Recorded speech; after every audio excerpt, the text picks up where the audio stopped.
Aujourd'hui, on va essayer de faire l'impossible et tenter de vaincre le plus grand groupe de criminels de Hunter x Hunter, j'ai nommé la Brigade Fantôme. C'est la pire des bandes antagonistes qu'on peut rencontrer dans le manga. Une troupe de voleurs de classe A qui n'hésiteront pas une seule seconde à faire un massacre, voire même causer l'extinction de tout un clan pour arriver à leur fin. Et bien qu'ils soient très puissants, le combat n'est pas réellement leur spécialité. Leur but principal reste avant tout la survie du groupe. Ils sont donc parés à toute éventualité, et même si on venait à les surprendre, ils finiront par vite s'adapter, donc je nous souhaite à tous bonne chance. Et je le dis tout de suite, mais cette vidéo va spoiler le manga, donc on va parler des choses qui sont pas adaptées en animé, ce qui veut dire qu'on va être limité en termes de chronologie. Vous verrez donc pas de team-up entre les fourmis chimères et les zodiacs, vu que déjà c'est pas possible, il y a plus de Meruem et ses gardes royales. Et on pourra pas non plus engager la famille Zoldyck pour tuer leurs propres membres qui font partie de la troupe. Allez, c'est parti!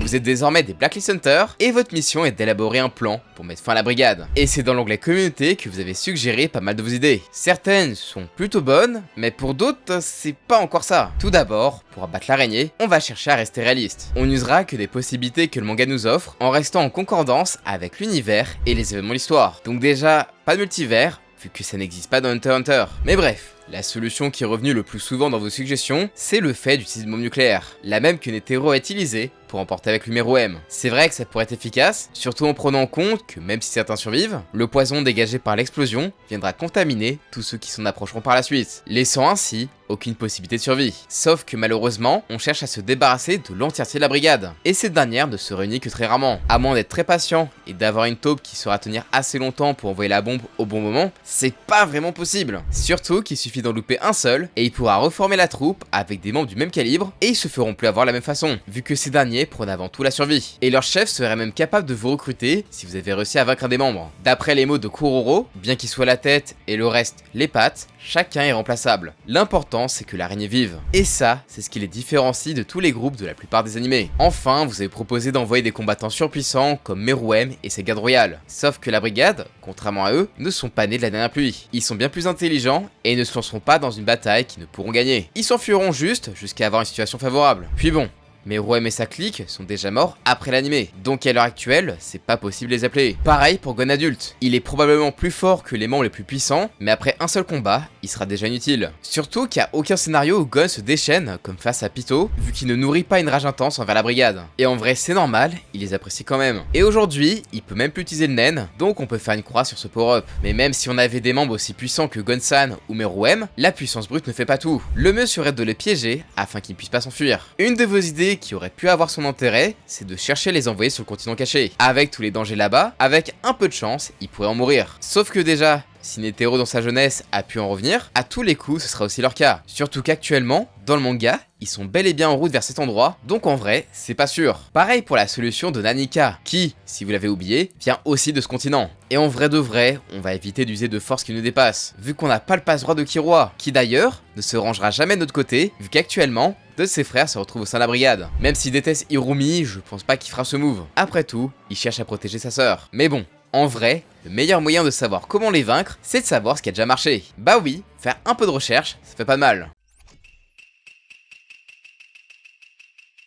Les premiers morts mentionnés dans l'animé sont l'ancien numéro 4 Omokage et le numéro 8. Le premier a été vaincu dans le film Fantôme Rouge. Quant au second, il a été assassiné par Silva Zoldyck, le père de Killua. Ça a été si compliqué qu'après ça, il a mis en garde ses enfants sur la dangerosité de la troupe. Pour lui, ça vaut vraiment pas le coup. Mais ça nous prouve déjà qu'ils sont pas intouchables. Si on arrive à créer une situation de 1v1, donc en faisant comme Hisoka, qui a aussi utilisé cette méthode pour défier Kuroro en tant que champion de la Tour Céleste. Sinon, on peut se la jouer en mode infiltration, comme Silva et ses capacités d'assassin. Mais pour cette solution, il faudra pas négliger les capacités de détection de la brigade. Ces derniers ont pour habitude de souvent se déplacer en petits groupes qui se couvrent mutuellement. Et on l'a vu avec Gon et Killua lors de l'arc Yorshin City, que les prendre en filature pour guetter le bon moment est presque impossible. Mais pourtant, il y en a bien qui ont réussi à en capturer, et pas seulement une ou deux fois, mais bien à 3 reprises. C'est bien évidemment notre expert en chasse à l'araignée, Kurapika. Il a d'abord piégé Uvogin après son combat contre les bêtes de l'ombre, et a poussé ce dernier par excès de confiance à le défier sans prévenir les autres membres. Sauf qu'on sait très bien comment ça finit. Kurapika il était si confiant qu'il a ramené en avance une pelle pour l'enterrer. Et franchement, il a dégommé. Par contre, pour les deux suivants, c'était plus compliqué et moins bourrin. Il les a eus par la ruse, en capturant leur chef et en profitant d'un échange d'otages pour sceller le naine de Kuroro à l'aide de sa Judgment Chain afin de faire en sorte qu'il ne puisse plus parler à la brigade. Une technique qu'il a aussi utilisée sur Pakunoda afin qu'il ne révèle rien de ce marché. Mais de par son sens de sacrifice, elle a violé serment et mourra par la suite pour que l'araignée puisse survivre en groupe. Et c'est là aussi qu'on se rend compte d'un aspect que la plupart des membres originaux de la troupe partagent. Ils sont capables de risquer leur vie pour leur chef. Donc le mieux pour les pousser à la faute, ça serait de se placer clairement en tant que menace pour Kuroro. Là au moins, on est sûr qu'ils vont clairement pas s'enfuir. Mais par contre, on a intérêt d'être sacrément balèze pour la suite, car c'est exactement ce que vit actuellement Hisoka. Pour rappel, ce dernier a rejoint la brigade uniquement pour le but de se mesurer à leur chef, et il aura le droit à son combat qui sera juste magnifique. Sauf que bon,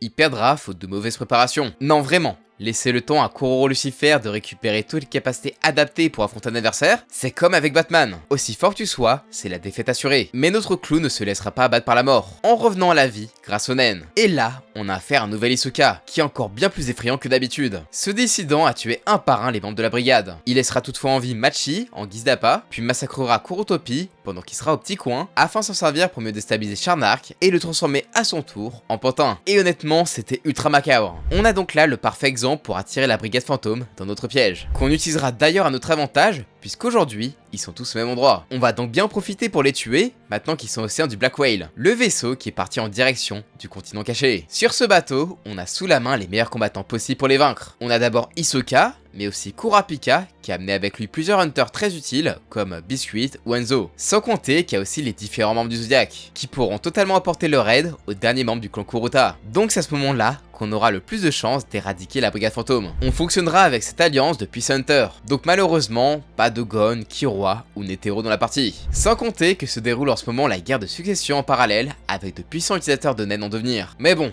vu qu'on n'est jamais trop prudent, si jamais, on pourra se permettre un joker en payant la famille Zoldyck pour participer avant d'embarquer. Il est donc temps de mettre en place le plan d'action pour vaincre chaque membre de l'araignée dispersé dans la zone. Bon, ce qui est cool, c'est que le manga nous donne des indications sur qui se balade avec qui dans le Black Whale. On peut donc très facilement former une équipe pour vaincre chaque petit groupe de l'araignée. Déjà, les membres les plus faciles à vaincre sont forcément les plus isolés, comme par exemple Machi, qui est la seule à ne pas avoir de camarade avec elle. Donc un assassin de la trempe de Hanzo, qui, de par sa formation de ninja et des armes qui lui permettraient de trancher ses filles de naine, pourrait faire l'affaire. Mais comme ça reste tout de même la membre ayant la 6ème plus grande force physique, on va assurer le tir en envoyant des Zodiacs sur place. On a fait le membre le plus simple, mais c'est maintenant que ça se complique. Le premier vrai groupe présent est celui de Feitan, Nobunaga, Finks et Franklin qui se trouvent pas loin. Alors, on dirait pas comme ça, mais c'est sans doute l'équipe la plus simple à vaincre, malgré le nombre de personnages puissants. On a déjà 2 experts en corps à corps, avec Finks, qui possède la plus grande force physique derrière Uvogin, et qui a surtout un naine lui permettant d'augmenter à l'infini son aura, avec le Riper Cyclotron. Donc le mieux serait de pas trop s'approcher de son point. Donc, tout utilisateur de naine assez expérimenté pouvant l'empêcher de toucher sa cible peut faire l'affaire. On pourrait penser à Sayu, le Zodiac du singe, qui possède un naine, qui permet non seulement de bloquer la vue, l'ouïe, et la parole de sa cible, mais aussi lui offre un bâton qui peut allonger à volonté pour frapper. Oui, un petit peu comme Sun Wukong ou Goku. Sans compter que c'est aussi l'un des meilleurs Blacklist Hunters, donc la chasse aux criminels, ça le connaît. Ensuite, on a Nobunaga, qui lui, possède une portée un peu plus modérée. Dans un espace de 4 mètres, il peut automatiquement attaquer tout ce qui s'y trouve. Donc pour gérer ces deux-là, il vaut mieux les restreindre dans leurs mouvements et avoir de quoi attaquer à distance. Les attaques du même type que celles de Leorio sont un très bon exemple. Surtout s'il a progressé depuis la dernière fois. Il pourrait faire comme ce que Jin a fait quand il a copié son pouvoir, en frappant des ennemis, tout en étant dans une pièce différente. Mais bon, Nobunaga reste tout de même extrêmement dangereux, sachant qu'on n'a pas vu ses capacités personnelles. Donc il faudrait avoir un peu plus de soutien pour le vaincre. Mais bon, le problème, c'est qu'ils ont pas très loin un expert dans le domaine du combat à mi-distance, Franklin. Ces balles de naine ont fait un massacre à Yorshin City, alors il vaudrait mieux éviter de se faire toucher. Sans compter que c'est le 4ème plus fort physiquement, ce qui fait de lui un véritable tank. Mais vu que ce dernier reste un petit peu à l'écart de ses camarades, il est possible de l'isoler et d'en finir assez vite. Donc ça serait bien d'avoir sous la main quelqu'un d'assez fort pour blesser, comme Biscuit par exemple. Il reste plus que Feitan, le plus gênant du groupe à affronter, vu que s'il encaisse trop de coups, ça peut méchamment se retourner contre nous. Sauf qu'heureusement pour nous, aujourd'hui, on a l'avantage du terrain. Donc il peut pas créer un mini-soleil sans risquer de tuer ses camarades, qui ne pourront pas lui échapper, et il détruirait son seul moyen de transport. Il ne lui restera que ses capacités au corps à corps qui ne sont pas sous-estimées. Il est rapide et assez dur à toucher. Et quand bien même il tenterait de user son naine, le plus sûr serait de le one-shot sans la moindre hésitation. Donc on a bien fait de faire entrer la famille Zoldyck dans la partie. Elle pourrait largement lui régler son compte. En parlant de Zoldyck, il faut savoir que 2 membres de la famille sont désormais membres de la brigade. Il y a Hirumi et Karuto qui ont rejoint l'araignée à la demande d'Hisoka, qui ironiquement devra tuer leur employeur suite au fait que Kuro se soit mis en chasse. Donc l'avantage qu'on a ici, c'est qu'on connaît très bien ce groupe, vu qu'Hisoka est un camarade de longue date d'Hiromi. Il sait très bien comment il fonctionne et comment le provoquer. Et oui, à ce moment-là, Hisoka ne parlait pas de tuer Killua, et au vu de son envie de se mesurer à lui depuis toujours, c'est le scénario le plus probable. Il pourra très facilement contrer ses aiguilles, et ça, même s'il s'en sert pour contrôler des civils. Hisoka n'hésiterait pas une seule seconde à tous les éliminer. Donc le meilleur élément à notre disposition pour vaincre l'aîné de la famille Zoldyck n'est autre que notre clown préféré. Mais vu qu'on sait que ce dernier peut être mis en difficulté si on parvient à le submerger, Karuto pourrait être un problème avec ses attaques en origami. Donc le mieux pour aider Hisoka, ça serait d'envoyer un membre du Zodiac, avec Misastom, qui possède une capacité qui permet d'immobiliser n'importe quelle cible dans une sorte de cage créée avec son naine. Et c'est impossible d'en sortir. Et vu comment les Zoldyck sont vifs, c'est pour moi un très bon choix, permettant à Hisoka de porter le coup de grâce. Mais bon, si on s'en prend à eux, on prend également le risque de nous mettre à dos la pire famille d'assassins au monde. Donc au pire des cas, on peut aussi les payer pour quitter la brigade. Et voire même nous rejoindre. Oui, l'argent, c'est parfois très utile.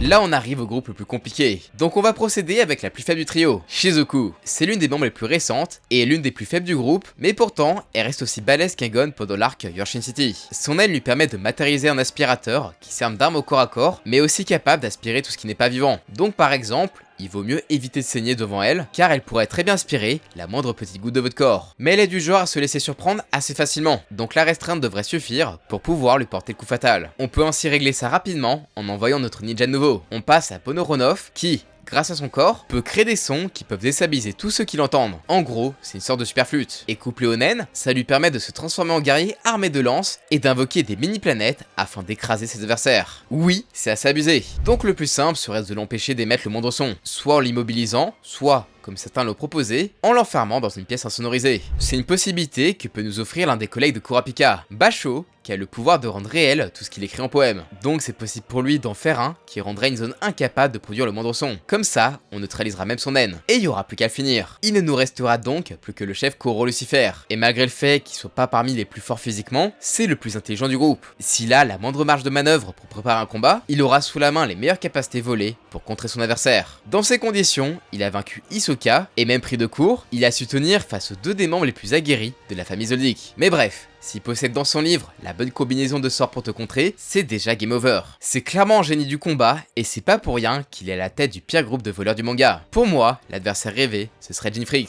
C'est tout autant un génie, et en plus, il est plus expérimenté. Si Kuroro eusse trop de naines différents, il ne ferait que rendre son adversaire plus dangereux, car Jin possède le don de copier n'importe quelle naine au premier coup d'œil, et même, s'il le souhaite, de l'améliorer. Et on peut ajouter à ça son véritable pouvoir qui est encore inconnu. Donc clairement, c'est le meilleur adversaire qu'on puisse rêver. Mais bien sûr, faudra motiver ce dernier à vouloir se battre contre lui, puisque Jin, il est plutôt en fer qu'à sa tête. Et puis actuellement, il est pas sur le bateau où se trouve la brigade. Donc il nous reste deux options. La première, laisser Hisoka prendre sa revanche, vu que selon moi, il aurait pu gagner si Kuroro n'avait pas eu le droit à un temps de préparation. En le surprenant, il pourrait avoir largement l'avantage. Après tout, c'est un expert dans l'art de l'improvisation, et contre-attaquer pour lui, c'est limite un réflexe. Il réagirait plus vite que son adversaire, pouvant même en finir très rapidement. Mais dans le pire des cas, il reste celui le plus à même d'affronter l'araignée. Je parle bien évidemment de Kurapika. Je l'ai même un peu gardé de côté exprès pour ce combat. Il possède de nombreuses capacités qui sont boostées grâce à son serment de naine, sachant que désormais, il possède la capacité de voler temporairement les pouvoirs d'autres utilisateurs. Ce qui fait un parfait contre à Kuroro qui pourra pas user au maximum de son skill hunter. Mais même si Kurapika est bien avantagé, il reste moins expérimenté que son adversaire. Donc le mieux resterait de pas rentrer en contact direct, mais plutôt de tenter une approche à l'aide de sa chaîne qui met dans un état de Zetsu forcé comme il l'a fait par le passé. Et si jamais il reste encore quelques membres du Zodiac ou des gardes du corps, il faudrait pas hésiter à lui donner support. Mais c'est sûr qu'avec les pouvoirs de Kurapika, c'est quand même bien plus facile. Et voilà, grâce à ça, vous savez comment vaincre un par un chaque membre de l'araignée. Mais attention à ne laisser aucun suivant, sinon le groupe peut se reformer et peut-être avec des membres bien plus puissants qu'auparavant. Pour cette vidéo, ça aurait été assez différent que pour les précédentes, comme par exemple tuer l'Akatsuki. Là où dans Naruto, c'est un groupe avec des binômes assignés, qui mis à part quelques exceptions, ne cherchent pas à se couvrir mutuellement. La brigade, elle joue plus dans la cohésion. Il faut plus la voir comme une sorte de famille où la règle principale est la survie du maximum de ses membres. Donc la plus grande difficulté ne réside pas uniquement à la puissance dont elle dispose, mais bien à se coordonner pour les exterminer. Après, est-ce qu'il faut forcément le tuer? J'ai envie de dire oui, vu que ça reste des criminels qui peuvent causer des massacres, mais je pense qu'ils peuvent vraiment être très utiles lors du continent caché. Si on devait les affronter dans le bateau, on perdrait possiblement beaucoup de membres du Zodiac, et pour le coup, je pense que c'est bien dommage, sachant que la priorité est de découvrir le Dark Continent. Mais bref, on s'attaque à qui pour la prochaine vidéo? Les Terraformers? Les Hokage? Les Mugiwara ou encore Giorno? Je sais pas, dites-le moi dans les commentaires. Allez, abonnez-vous, mettez un pouce si vous kiffez la vidéo, et je vous dis à la prochaine, ciao!